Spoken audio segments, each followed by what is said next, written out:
అందరికీ నమస్కారం. Welcome back to Vamshi Krishna Academy. So, మనం టీజీ టెట్ ప్రిపరేషన్‌లో భాగంగా తెలుగులోని ఇంపార్టెంట్ టాపిక్స్ అనేది చూస్తున్నాము. సో, అందులో భాగంగా ఈరోజు మనం చూడబోయేది వ్యుత్పత్త్యర్థాలు. ఓకేనా? సో, ఇంపార్టెంట్‌వి మనం ఇక్కడ చూద్దాం.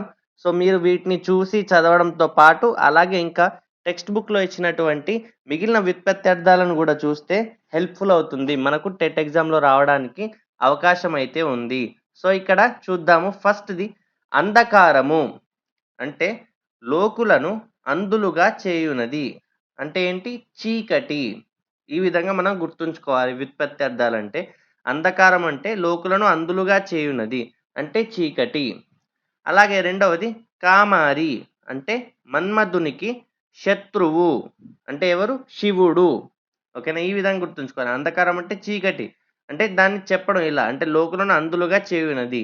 అలాగే కామారి అంటే శివుడు. అంటే కామారి అంటే మన్మధునికి శత్రువు. అంటే శివుడు. అలాగే ఇక్కడ కైమోడ్పు అంటే చేతులు జోడించి చేయునది. అంటే నమస్కారము. ఓకేనా? కైమోడ్పు అంటే చేతులు జోడించి చేయునది నమస్కారము. అలాగే ఇక్కడ పక్షి అంటే ఏంటి? పక్షములు కలది. పక్షి అంటే ఏంటి? పక్షములు కలది. అంటే పక్షి. అలాగే పయోనిధి అంటే పయస్సుకు. పయస్సుకు అంటే నీటికి నిధి. ఓకేనా? పయోనిధి అంటే పయస్సుకు నిధి. అంటే ఏంటి? సముద్రం. ఈ విధంగా గుర్తుంచుకోవాలి. అలాగే ఇక్కడ పుత్రుడు అంటే పున్నామ నరకం నుండి రక్షించువాడు. అంటే కొడుకు. అలాగే ఇక్కడ పౌరులు అంటే పురంలో నివసించువారు. పౌరులు అంటే ఏంటి? దాని మీనింగ్ అంటే పురంలో నివసించువారు అంటే ఎవరు? ప్రజలు. ఓకేనా? ఈ విధంగా వ్యుత్పత్త్యర్థాలు అంటారు వీటిని. అలా గుర్తుంచుకోవాలి మనం. క్షీణము అంటే తీవ్రంగా పోవునది. అంటే డేగ. ఓకేనా? క్షీణము అంటే తీవ్రంగా పోవునది. డేగ. ఆ తర్వాత సంయమి అంటే సంయమము కలవాడు. అంటే సంయమము అంటే ఇంద్రియ నిగ్రహం. ఓకేనా? ఇంద్రియ నిగ్రహం కలవాడు. సంయమి అంటే సంయమము కలవాడు. అంటే ఎవరు? ఋషి. అలాగే సైరికుడు అంటే శీరముతో నేలను దున్నువాడు. అంటే రైతు. శీరము అంటే నాగలి. ఓకేనా? సైరికుడు అంటే శీరముతో నేలను దున్నువాడు. రైతు.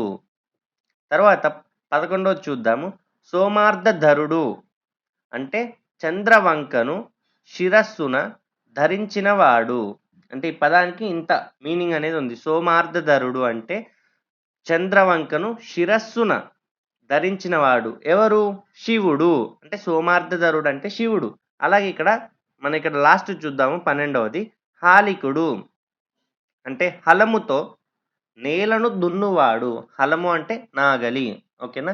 హాలికుడు అంటే హలముతో నేలను దున్నువాడు. ఎవరు? రైతు. సో, ఈ విధంగా మనం ఇక్కడ 12 ముఖ్యమైనటువంటి వ్యుత్పత్త్యర్థాల గురించి మనం ఇక్కడ తెలుసుకున్నాము. సో, ఈ విధంగా మీరు ఇవి చూస్తూనే ఇంకా మనకు టెక్స్ట్ బుక్‌లో ఇచ్చినటువంటి ఇంకా వ్యుత్పత్త్యర్థాలు గనుక చూస్తే మనకు టెట్‌లో డైరెక్ట్ క్వెషన్ అనేది రావడానికి అవకాశం ఉంది. సో, ఈ వీడియో మీకు నచ్చిందని అనుకుంటున్నాను. ఈ క్లాస్ గనుక మీకు నచ్చినట్టయితే ప్రతి ఒక్కరు గూడా ఈ వీడియోని లైక్ చేయండి. అలాగే ఇంకా ప్రిపేర్ అయ్యే వారికి షేర్ చేయండి. ఏమైనా డౌట్స్ ఉంటే గూడా కామెంట్ రూపంలో తెలియజేయండి. అలాగే మన ఛానల్ వంశీ కృష్ణ అకాడమీని సబ్స్క్రైబ్ చేయండి. Thanks for watching. Thank you so much.